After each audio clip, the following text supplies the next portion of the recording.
When my boyfriend came to pick me up after work, there was a female colleague sitting in the passenger seat. He said she gets carsick and was on her period, and that as a woman, I should be understanding. I nodded and said okay. Then that very day, I gave him an unforgettable breakup that hit like falling off a cliff, sudden, cold, and absolute. Chapter 1. Just because of that?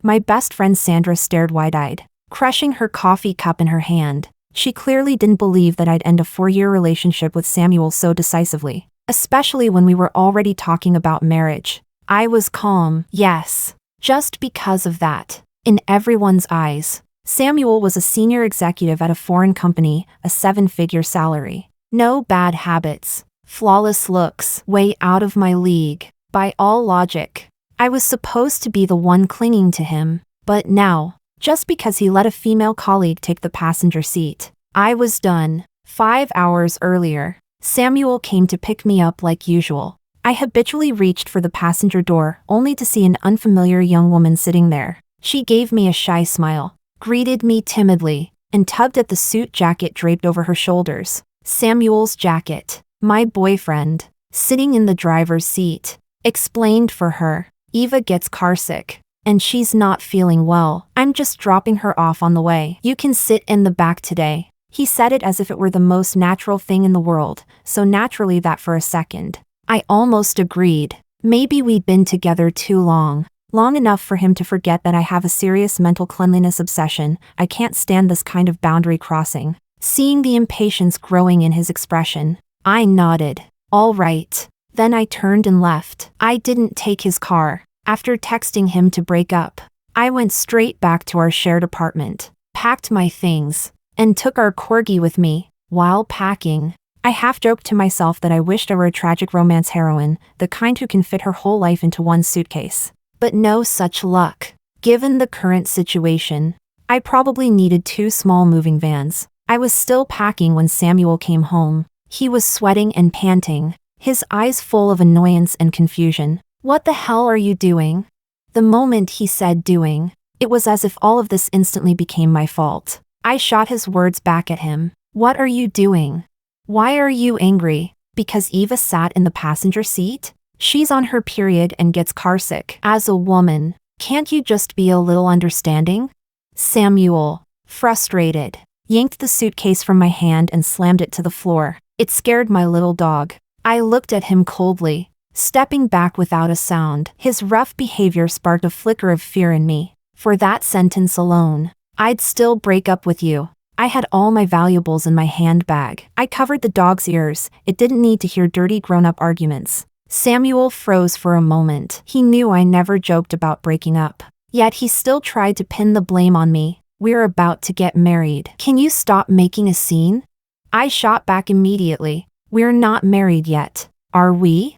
His face flushed with anger as he reached out to grab me. I stepped back quickly and said before he could, calm down for a night. I'm not staying here today. Then I took my dog and left, almost running. Chapter 2. My friend Sandra asked me curiously, so, why did you take the dog with you? Were you afraid he might hit Coco? After I left in a rush, I suddenly remembered that most hotels don't allow pets, so I had to ask her for help. When Sandra opened the door and saw me standing there silently with my dog, she fell silent too. Honestly, when I first decided to get a dog, I'd already thought about the issue of custody in case we ever broke up. That's why I insisted on paying for the dog myself. The purchase contract was in my name alone, so if we ever split, I could just take Coco and go. Sandra once joked that if Samuel knew I'd planned that far ahead, it would drive him crazy. Even now, she still couldn't understand why I'd break up with him over something so small. In her eyes, a breakup should happen quietly, after disappointment piles up beyond repair. But why should I have to swallow my pride over and over before deciding to leave? Why should I keep giving him more chances to hurt me? Whenever I see the first sign of something wrong, I pull away immediately, no hesitation. To me, this was a test. I said, a test of obedience. If I'd tolerated it this time, there would have been a next time and another after that. I refused to keep lowering my boundaries just for him. Sandra frowned, her eyes filled with pity. And what about the 4 years you spent together? You're really ready to just let that go? I stayed quiet. She sighed softly. I just hope you won't regret it. Chapter 3. The next day. I called a moving service. Samuel didn't go to work. He was sitting at the table having breakfast, and a slender figure was bustling around the kitchen. It was his colleague, Eva. When he saw me walk in, Samuel's eyes lit up, then quickly turned cold as he looked at me with accusation. So you realized you were wrong? You really blew up over something so trivial. Eva even came over especially to explain things to you. Eva stepped out of the kitchen wearing my apron, carrying a bowl of porridge. Her long hair fell to one side. Soft and natural, she looked like she belonged there, like she was the lady of the house. She smiled gently at me. I'm so sorry, sis. It was all a misunderstanding. Yesterday I was feeling unwell, period cramps, and Samuel was just giving me a ride home. Please don't be angry with him over that. I actually made breakfast. Why don't you sit down and have some? As she spoke, she served Samuel another bowl of porridge. That movement exposed the red burn mark on her wrist. Samuel's brows immediately furrowed. How could you be so careless? Eva smiled shyly and shook her head. It's fine. It doesn't hurt anymore. Samuel took her hand and blew gently on the burn. Idiot. Look at how red it is. Of course it hurts. Gardenia. Go grab the burn ointment. Eva's face flushed pink. Watching the scene, I felt so angry that I almost laughed. If before this morning, there was still some leftover attachment from our 4-year relationship, now it was completely gone. What? Did her hands stop working? She can't get it herself? Ignoring them, I walked past and started packing everything I owned. Whatever couldn't be moved, I gave to the old man who collected recyclables. Under Samuel's dark, stormy expression, I erased every trace of myself from that place. Gardenia. Think carefully. You're almost 30. After breaking up with me, you'll never find anyone with better conditions than mine. If you stop now and put your things down, I'll forget this ever happened. I cut him off. You sure you want to keep talking? Then I turned to look at Eva, who was biting her lip so hard it might bleed. Because if you do, your colleague might start crying. Samuel froze, then quickly grew irritated. I told you she's just a colleague. Why can't you let it go?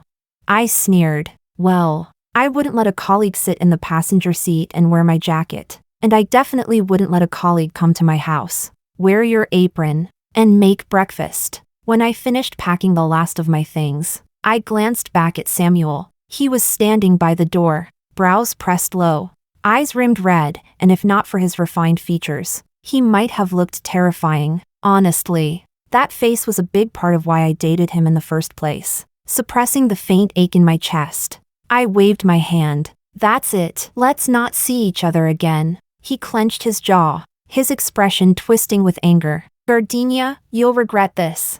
Chapter 4. Samuel posted a tweet. I must have committed murder or arson in my past life. That's the only explanation for ending up dating someone with an avoidant personality. Someone asked what had happened. He replied, got dumped off a cliff. Sandra was the one who told me. I'd already deleted Samuel and all of his friends' contacts. When I told her that Samuel had brought his female colleague home, her attitude changed instantly. She spent the entire night cursing him out. Is he insane? And now he's blaming you for having an avoidant personality?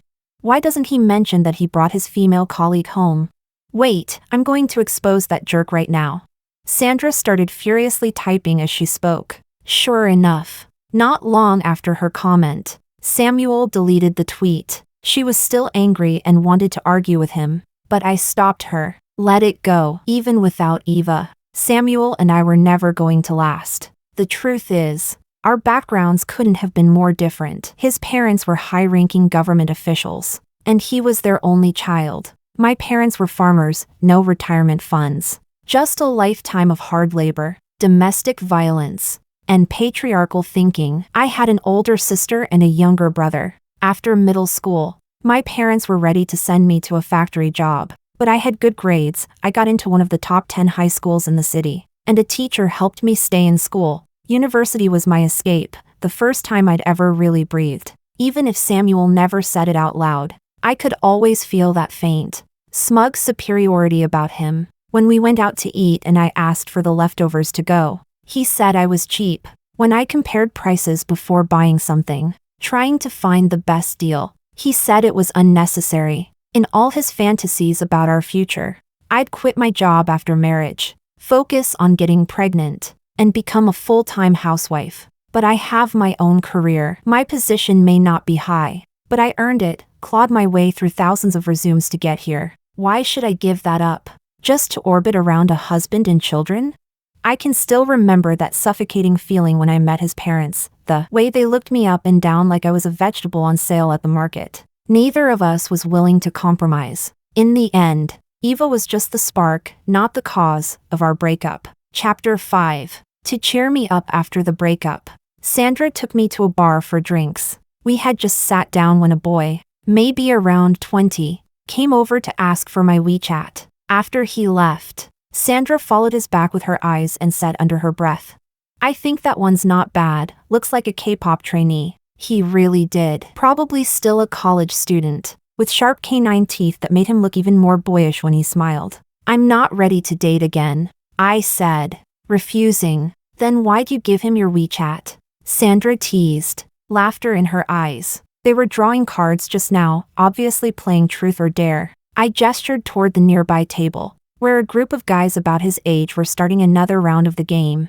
Sure enough, after I left, the boy messaged me to say he'd lost a dare. I didn't reply, just deleted him. On the 7th day after the breakup, Samuel posted a new tweet and Eva appeared in it. Sandra was laughing as she showed me. "It's marked visible to you only." I asked his buddies, none of them can see it. So clearly, he's counting on me to tell you, doing it on purpose. She smirked. What? Is he trying to pull some kind of self-torturing, reverse psychology love confession?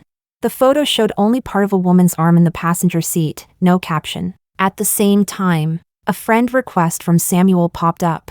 Note, to see the dog. I hit ignore. A little while later, he sent another one. Note, we co-own the dog. It's not fair that I can't even see it just because we broke up. I was suddenly grateful I'd kept the purchase receipt and the adoption contract under my name. When I sent them to him, his reaction was immediate and ugly. "So you planned to dump me all along? Huh? Gardenia. You're something else, cheating and then pretending to be the victim. Pick up the phone. Let's talk this out. Take me off the block list." I frowned and clicked my tongue. TCH. So annoying. Chapter 6. I saw that boy again at the bar. He seemed to be irregular. He came in with a group of friends. Denim jacket hanging loosely on his shoulders, lazily lighting a cigarette. When he looked up, our eyes met. I turned away without expression and focused on the singer performing on stage. Out of the corner of my eye, I could feel his gaze lingering on me for a while, but we weren't from the same world. That ordinary denim jacket of his cost over 40,000 yuan, and even his lighter was a designer brand. Of course, I wouldn't have known. It was Sandra beside me, staring and muttering in awe. She casually snapped a selfie and tweeted, "So what if there's one more rich guy in this world?" I agreed with her sentiment. After sitting for a bit, another boy came over to ask for my WeChat, blushing, looking a little nervous. Another truth or dare. This time I gave it to him and blocked him before I even left the bar. As I passed by that group of boys, I heard someone snicker. "You only asked for her WeChat because you lost a dare. She deleted you. Big deal. Why are you acting heartbroken?" Outside the bar, Sandra got pulled away by some friends, leaving me waiting for a ride alone at the door. Before long, a black Cullinan rolled to a stop in front of me. The familiar car model made me frown instinctively. I turned to leave, but the man inside quickly got out and called after me. "Gardenia, we need to talk." It was Samuel. He grabbed my arm and refused to let go. I struggled, my voice sharp. "Let go. I don't make a habit of chatting with ex-boyfriends. If you don't release me right now, I'm calling the police." Instead, his grip tightened, as if terrified I'd run away. His handsome face was drawn tight with frustration, his eyes full of unwillingness. He opened the car door, trying to push me inside. "Just get in, I'll drive you home." "How did you even know I was here? Were you following me?" Samuel's lips pressed into a thin line, a flicker of guilt flashing across his face. I saw it on Sandra's WeChat story. I clenched my teeth. That woman and her obsession with posting everywhere. "Just take me to see Coco, okay? I miss the dog." I struggled against him, but he was stronger. I was just about to be shoved into the car when suddenly, a hand grabbed his wrist. In one swift motion, someone yanked me out of his grip and behind him. A lazy voice came from in front of me. Seriously? It's the 21st century and people are still out here kidnapping women? It was the boy who'd first asked for my WeChat. Chapter 7. Who the hell are you? Move aside, this is between me and my girlfriend. Samuel's face was dark, his patience completely gone. The boy didn't back down. Girlfriend or not, can't you see she doesn't want to go with you?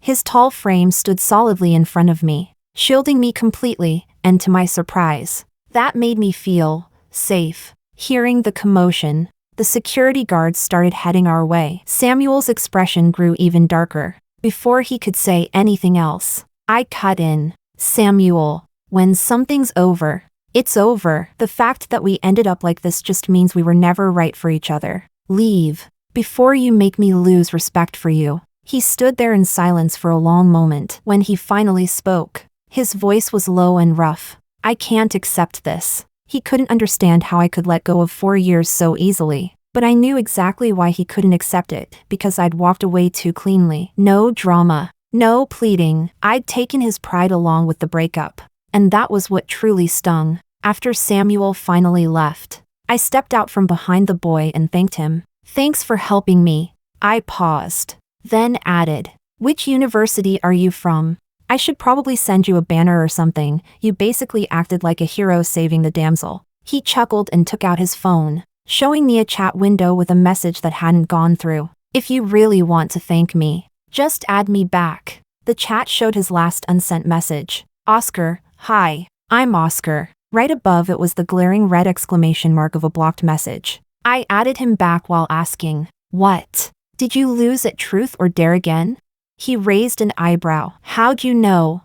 I guessed. His eyes curved in amusement, his lips were red, his teeth white, and there was a lazy nonchalance about him that somehow softened his smile. Smart, he said lightly. But no, not this time. Chapter 8. Oscar started chatting with me from time to time, casually, or not so casually, fishing for what kind of guys I liked. Whenever Samuel came up, his messages were full of disdain. Oscar, breakups reveal character. Looks like your ex didn't have much of one. Oscar, promise me you won't get back with him. If you do, I'll drive a forklift straight at you. Oscar, has he tried contacting you again? Need me to handle it?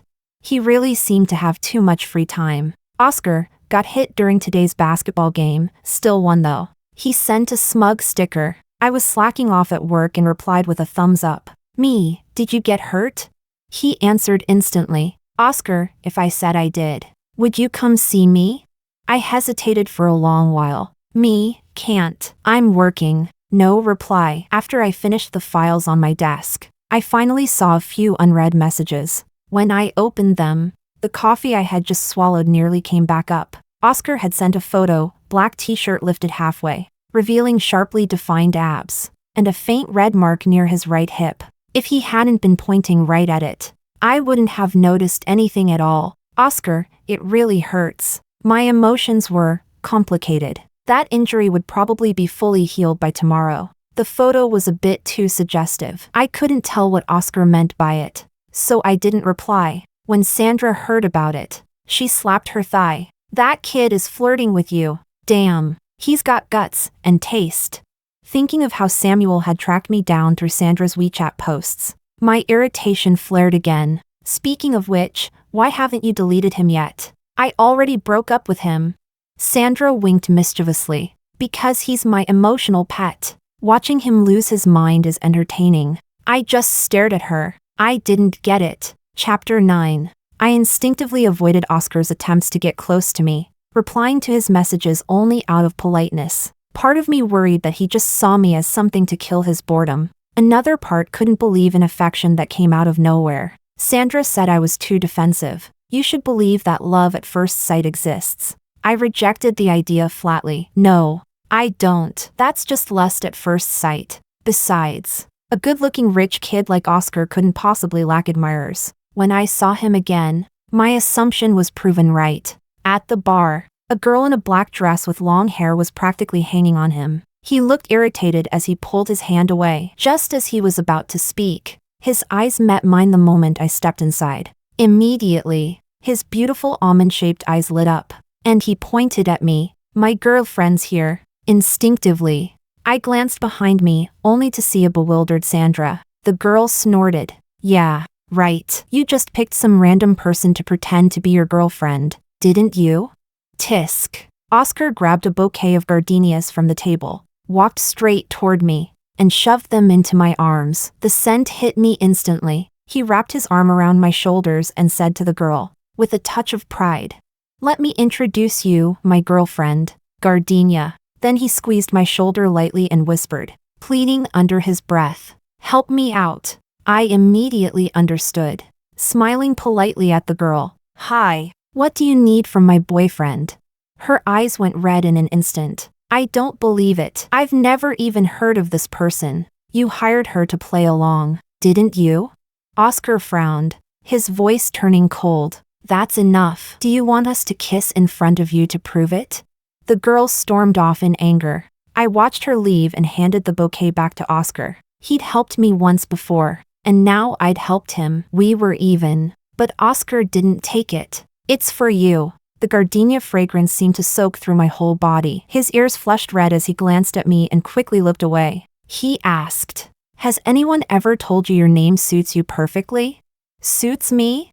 A ridiculous image flashed through my mind, and I couldn't help but laugh. He clearly didn't know that my sister's name is Rose, and my brother's is Poplar. There's nothing poetic about my name, although Samuel once said something similar. After learning where my name came from, he bought a pot of gardenias and said he'd take care of me all over again, just like that plant. Later, he said the flowers' fragrance gave him headaches and threw the whole pot away. "Thank you for the flowers. But there's no need. Just take it as me returning the favor from last time." I politely declined. Oscar stared at me, his eyes dark and unreadable. After a moment, he tugged the corner of his lips into a faint smile. "Gardenia, you seem really eager to distance yourself from me. Why? Don't like younger guys?"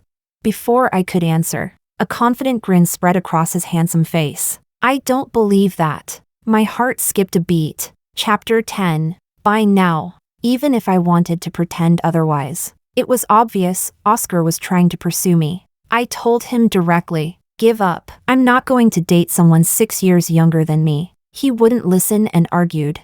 "So what if it's 6 years? My mom's 8 years older than my dad, and they've been together for 20 years. If age is the only reason you're rejecting me, I don't accept that." There wasn't the slightest hesitation in the way he fought for himself, bold and straightforward, leaving me speechless. But after thinking it through, I didn't really mind. It was probably just a passing crush. Once the novelty wore off, he'd get over it. That's what I kept telling myself, and I stopped engaging with him too much. Oscar chased me openly for more than 4 months. One of his friends came to me and said, "Hey sis, this is the first time Oscar's chased someone for this long and still hasn't succeeded. Keep it up. Don't give in, let's see how long he lasts." Honestly, I hadn't expected him to last this long either. During this time, he maintained perfect balance, never too pushy, never too distant, and never made me feel pressured. My once firm declaration about never dating someone 6 years younger was starting to waver. Whenever he saw me, the first thing he did was stub out his cigarette and wave away the smoke, his clean-cut face lighting up with a gentle smile. "Off work already? I'll take you somewhere nice today." He patted the back seat of his motorcycle, motioning for me to hop on. I was about to shake my head and refuse, but before I could say a word, he pleaded, "Don't say no yet. It's my birthday today. Can you grant me just one birthday wish?" But if you've decided to reject someone, you shouldn't leave them any false hope. Not leading someone on is also a form of kindness. That's always been my principle. No, just tonight. It won't be late. After tonight, I'll stop bothering you, please? Meeting his pleading, beautiful eyes, I hesitated for once. The words at my lips swallowed back. I asked cautiously, "Really?" He instantly perked up like an excited puppy hearing the word walk, his face lighting up as he nodded firmly. "Really?" Chapter 11. I regretted it the moment I got on the motorcycle. It felt like my body was flying ahead while my soul and mind were struggling to catch up from behind. I had no choice but to wrap my arms tightly around Oscar's waist, pressing against his back. Through the rush of wind, I could hear his delighted laughter. We rode for about 40 minutes before finally stopping. By then, the sky was completely dark. We were on an open field, with hardly any stars, only a round, bright moon hanging above. "What did you bring me here to see?" I looked around and then turned back. Oscar had his back to me, fidgeting with something secretively. Then came the click of a lighter. He turned around, holding a small cake in both hands. The candlelight softened his refined features. "Happy birthday, Gardenia. I hope your wish includes me." I froze. The next instant, the sky exploded into dazzling colors. Fireworks blooming like daylight, and only after a moment did the sound reach my ears. It took me a while to find my voice again. "How did you know today's my birthday?" Sandra told me. A bittersweet ache welled up in my chest, eyes stinging. I took the cake from his hands, forcing a smile as I teased. "Sandra and I are the same age. Why do you call her sis but not me?" He scratched his head. "That's different. I don't want you to be my sister." "Didn't you say it was your birthday too?" "That was just to trick you into coming. You're so hard to ask out." He sounded half complaining, then suddenly remembered something. He pulled out a slightly wilted bouquet of gardenias from his jacket and offered it proudly. I couldn't help laughing as I accepted the flowers, my voice soft. "Don't give me gardenias anymore. I don't like them. When I was little, I was always sick. A neighbor once gave my parents a pot of gardenias. They didn't know how to take care of plants. Within a week, it withered." My father, angry, cursed that the flower was fragile and short-lived. Just like me. When the community worker came by to register my name, I hadn't been named yet, so he just said offhandedly, "Gardenia." So every time someone says my name, I feel a little mocked by fate. Oscar frowned deeply at that, eyes clouded with pain. Of course, I didn't expect a boy who'd grown up surrounded by love to truly understand. I just needed someone to listen. But suddenly, he pulled me into a tight embrace and whispered with quiet certainty, "You're wonderful. The flower is wonderful. Gardenia will always deserve to be loved." The fireworks still bloomed above us in brilliant color. I lifted my head and smiled, finally responding to Oscar for the first time. "Thank you. My wish is that both of us will have better days ahead." "Oscar, you're in my wish." Chapter 12. On the way back, Oscar insisted on holding my hand and taking a picture for his social feed. Our faces weren't in it, just our interlocked fingers. Not long after he posted it, he got a call. All I caught were fragments like "it worked," which I assumed meant his confession had succeeded. I didn't think much of it. When Sandra found out, she teased me. "So, how does it feel dating a younger guy?" "Clingy." I glanced quickly at Oscar, who was playing with the dog. Way too clingy. His personality was the complete opposite of Samuel's. Oscar was obsessed with leaving marks of me on himself, and marks of himself on me. His possessiveness and need for control were unusually strong. After learning that Coco was the dog Samuel and I had raised together, even Coco didn't seem to be his favorite anymore. Lately, he'd been pestering me to knit him a scarf, but I had zero talent for that sort of thing. Still, thinking of his taste and lifestyle, I bought the best yarn I could find. Work was busy, and I had to steal time to watch knitting tutorials. During a video call, Oscar watched me struggle with the yarn, frowning in concentration, and he looked overjoyed. Behind him, his roommate clicked his tongue in disbelief. "Look at you grinning like an idiot. You're really in deep." "Huh?" The comment caught me off guard. I instinctively looked up. Oscar's face had already darkened. He muttered a curse under his breath, and the roommate awkwardly left. "Don't listen to him," Oscar said quickly. "They're just jealous because I have a girlfriend." I nodded and went back to wrestling with the yarn. After a while, when I didn't hear anything from his side, I looked up again. He was watching me carefully. "You're not mad, right?" I blinked, puzzled. "No, of course not. I wouldn't get upset over a careless joke from a college kid." Hearing that, Oscar visibly relaxed. The scarf took me half a month, knitting, unraveling, and re-knitting again, before it was finally done. When I handed it to him, he lowered his head and stared at it for a long time. "Thank you, I really like it." he said softly, his voice thick with something unspoken. I could tell something was off about him, but I didn't know why, so I reached out and gently patted his head. Chapter 13. That evening, while walking the dog, I ran into someone I hadn't seen in a long time. He stood under a tree in a gray coat, quietly watching me. Coco recognized him before I did, her tail wagged so fast it looked like a propeller. My smile froze. I hung up my phone without a word. It was Samuel. After I had blocked him everywhere, he'd still managed to call me once using someone else's phone. Back then, he was still obsessed with understanding why I broke up with him.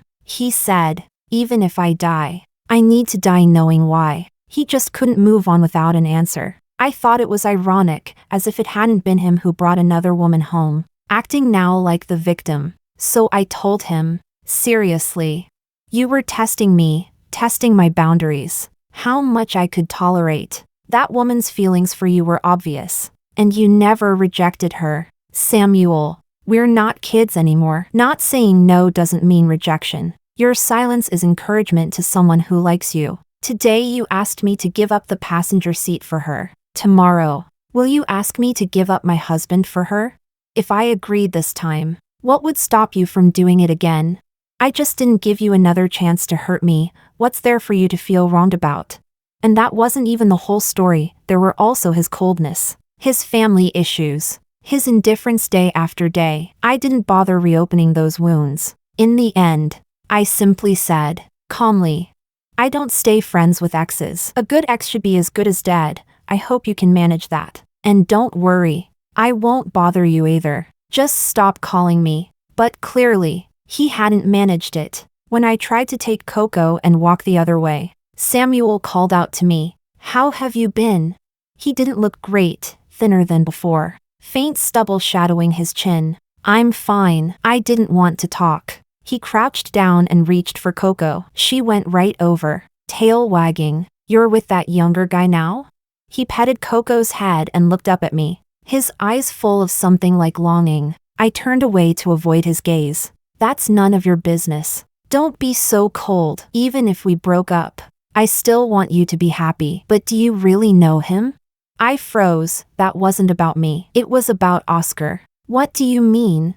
Samuel didn't answer. Instead, he showed me a photo. Just took it. He said, it was Oscar, sitting in a bar. Funny. He just told me on the phone that he was in his dorm. He's a lot more reckless than you think. If you don't believe me, go see for yourself. Samuel clearly expected me to doubt Oscar. But if it was just that he'd gone drinking without telling me, that didn't matter. I wasn't the type to control him. Yet from Samuel's tone, it felt like there was more to it. So I decided to go check. I refused to ride in Samuel's car, but he followed behind at a leisurely pace anyway. When I got out, I frowned. Why are you following me? He said, to watch the show. I clenched my jaw. That bastard. So, Oscar, are you really going to let him have something to laugh at? Chapter 14. Oscar proved it with actions. He would. Not only did he give Samuel reason to laugh at me, he utterly humiliated me. When I walked in, I saw Oscar kissing a girl through a partition. The girl looked familiar, the same long-haired woman who had cornered him at the bar before. She sat blushing beside Oscar. I almost thought you were really tamed by that old woman. Someone jeered. You spent so long playing this game, was it worth it? If I won her, it was worth it. Another voice replied. So what if she's like a fairy? She still obediently knitted me a scarf for half a month. The boy in the center held the scarf I'd given Oscar yesterday. Looking casual, the girl beside him reached to take it and he turned away to block her. Someone excitedly asked, what's the next game? I bet on when you'll bed that woman. The remark was met with harsh laughter. Behind me, Samuel swore and grabbed a beer bottle, ready to rush forward. I seized his arm. Don't be impulsive. Pain flashed across Samuel's face, angry and helpless. Are you just going to let them insult you like that? Before he could finish, I walked straight toward them. Seeing me, Oscar panicked at once. Gardenia, what are you doing here? Let me explain. I ripped the scarf from his hands, grabbed a beer from the table, and splashed it in his face. My gaze was calm. Aren't you going to bother saying you're breaking up? Game over would be a more fitting line. The dammed up emotions, shaken like soda, began to spill over. I glared at the eyes I had once found handsome and, as he looked up at me pleadingly, I said venomously, "Since you love playing games so much, why don't you play them to death? Get out, never see you again." The girl beside him lost her composure. She stood and pointed at me. "How dare you speak like that? Do you really think an old woman like you has the right?" "Shut the hell up," I snapped. After yelling, he reached for me. Samuel's punch landed. Seeing who it was, Oscar flew into rage. "You're pestering Gardenia again?" Samuel sneered. "I'm here to beat you to death. You little bastard. Fun game, isn't it?"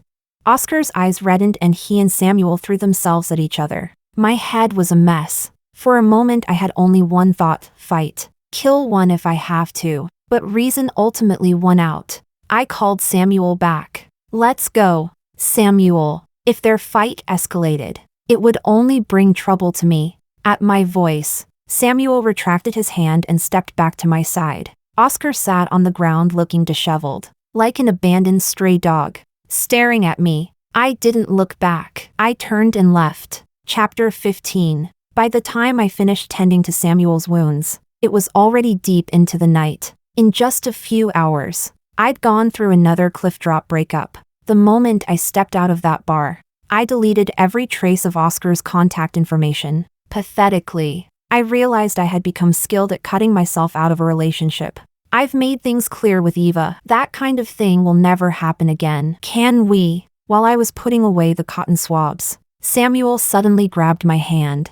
I pulled back coldly. "No." I figured as much. He didn't look surprised, just let out a long sigh. "You could walk away after 4 years with me, so you'll definitely get over that kid after a few months. Just be fair. Don't go back to him either." I shot him a glare. "You don't need to tell me that. Failed relationships aren't worth looking back on, and those who betray you don't deserve forgiveness." When I told Sandra what had happened, she stayed quiet for a long time. I hate to say it, but how have you gone this many years without realizing you're a magnet for jerks?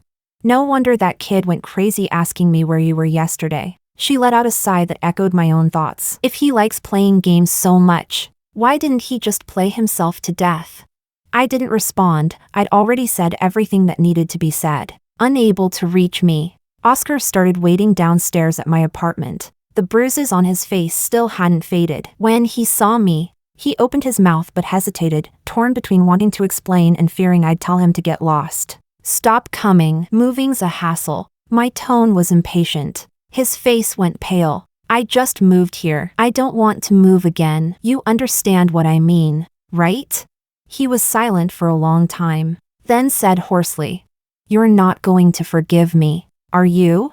Don't ask questions when you already know the answer. I admit that at first, I approached you because of that stupid game, but over time, I really did fall for you. Believe it or not, what I said wasn't fake. What I did for you wasn't fake. You liked me too, didn't you?"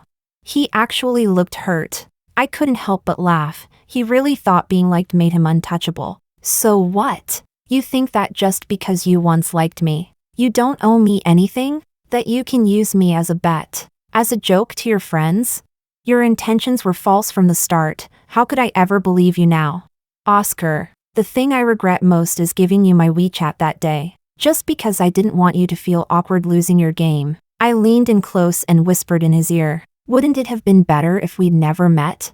After that, Oscar Chan never came to see me again. Ironically, my company soon landed a major collaboration with a large corporation. As the project lead, I was rewarded handsomely. Later, I learned that the head of that corporation, an old man named Chan, had only one son. On that point, Oscar surpassed Samuel. The profit he brought me was worth far more than any apology ever could. Looking at the sudden jump in my paycheck, I pressed my lips into a faint smile. If this is how a relationship ends, with dividends instead of heartbreak, then maybe I wouldn't mind falling in love a few more times. After all, once you learn to let go, there's nothing in life you can't move past. Chapter 16, Oscar's Side Story. The first time I noticed Gardenia was when a friend pointed her out to me. He nodded toward a woman sitting on the sofa not far away and laughed. "See that one? Doesn't she look like the type who seems delicate but actually rides a motorcycle? I followed his gaze. She was a long-haired girl in a white halter dress, gentle and graceful in appearance. Yet her calm, detached expression as she shook the dice felt strangely out of place among the bar's flashing lights. That night, my friends were playing Truth or Dare. My dare was to get a stranger's contact info. I don't even know what made me walk up to her. As expected, she didn't refuse. In my 20 years of life, very few people ever had. But the moment I explained the dare, she deleted me right there, on the spot. Bold. I liked that. When my friends later brought up a ridiculous idea, a game, I hadn't been interested. Not until I saw Gardenia again. If we're going to play, I said, let's make it big. 3 months. I bet I can win her over. That's why I helped her outside the bar that night, and why I deliberately said those ambiguous words. My purpose couldn't have been clearer. But Gardenia was difficult, impossibly so. She gave me no chance at all. My friends told me to drop it, that it was just a random bet. I didn't listen. I couldn't even explain why. She wasn't my type. And she clearly wasn't interested in me. Yet I wanted her gaze to linger on me, a little longer. And a little more. Gardenia had a deep kind of mental cleanliness. Her annoying ex, Samuel, once came to me, half gloating, with how much of a player you are. He said, Gardenia will never accept you. I froze, offended. Then I smirked and replied, so she dumped you because you were too dirty? Sure enough. Samuel's face twisted with anger, but then he smirked back. No, I wasn't dirty, at least not when we were together. Unlike you, I actually had her once. Even if we've broken up now, I really had her. You'd better pray she never finds out about your little game. He got to me. I decided to give it one last shot. If Gardenia rejected me again, I'd give up for good. But this time, she said yes. I was overjoyed and terrified. Because Samuel was right, I'd have to keep it a secret forever. The day Gardenia caught me was the day the sword of Damocles finally fell. And it struck hard. I wanted to tell her that not everything had been fake. That my feelings were real. But I'd seen the way Gardenia ended things. With her, chances only came once. Once you lost it, it was gone forever. Those beautiful eyes that had once looked at me gently were now filled only with disgust. And I knew we would never be possible again. In the years that followed, the ache in my chest never really went away.